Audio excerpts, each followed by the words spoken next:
Hello again and welcome to Monument Cycling's highlights of round 5 of the British Cycling National Circuit Series.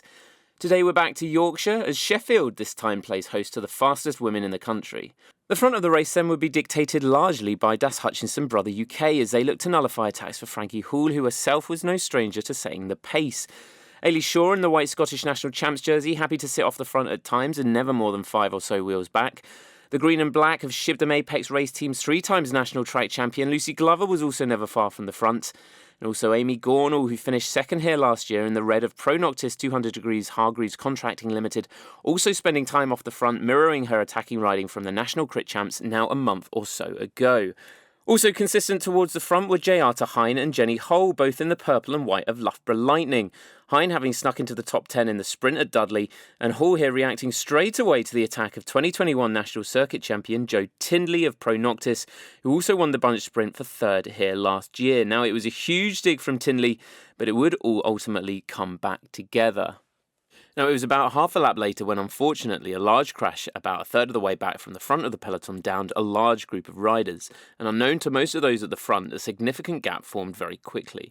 Now coupled with a couple of injections of pace at the front, and the field had completely split in two. This front group attacked each other for the next half a lap and gained a large gap on riders caught out behind, and it was Kira Bond for the Alba Development Road team, third in Dudley only a few days ago, who put in some powerful moves at the front and forced the front group to split further than it already had, with last year's winner Monica Greenwood in the navy blue and turquoise for Team Co-op High-Tech Products glued to her wheel. Series leader Isabel Darville for Dolcini O'Shea sat in third wheel. Unfortunately, the crash on the previous lap was significant and riders were still down and being attended to by the time the now front group came around again, and at this point the race was neutralised to make sure appropriate medical care could be given to the injured riders without the race getting in the way.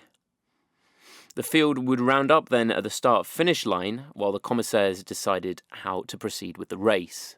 It's never nice to see crashes, and at this point the priority always has to be the well-being of anybody involved. The peloton would have a lap to reorganise and reassemble at the start-finish line once more where the race would begin. All back together again and restarted with just 8 laps to go. The peloton perhaps a bit stiff having stopped for some time, but also chances to recover with opportunities perhaps now for anybody who might not have expected to find themselves at the front so close to the finish. And with slightly rested legs, it was likely to be an explosive finish here in Sheffield. And again, it was Frankie Hall sitting third overall who'd launched a belter on the right-hand side of the road. Tekker's leading Ailey Shaw in the bunch, Joe Tindley on the right as well.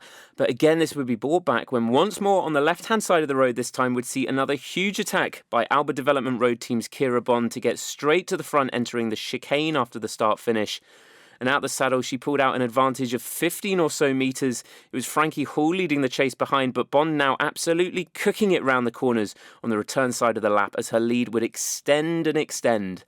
Home roads for the Sheffield rider and a display of sheer power as she stormed away from the bunch for the last 6 laps, her gap only ever increasing from the bunch behind. As the laps ticked down, surely it looked like it was going to be victory in Sheffield for Kira Bond. In Dudley last week, she sacrificed her entire last lap to lead out her teammate Ailey Shaw for the win, but today the top spot on the podium would finally be hers. As she bumped onto the cobbled home stretch one final time to cross the line victorious, a whole 15 seconds ahead of the bunch behind. Looking to the bunch sprint behind, and it would be a storming ride from 4-time national track champion Jenny Hull of Loughborough Lightning to take second place, pipping Megan Barker for Tekkers to the third spot on the podium, with winner of the last 2 events in Kira Bond's teammate Ailey Shaw in 4th, and Das Hutchinson Brother UK's Sophie Lewis rounding out the top 5. Please do feel free to like and subscribe to Monument Cycling for all the latest on the British cycling scene. We hope you're doing well. Thanks for watching. We'll catch you again, and happy riding.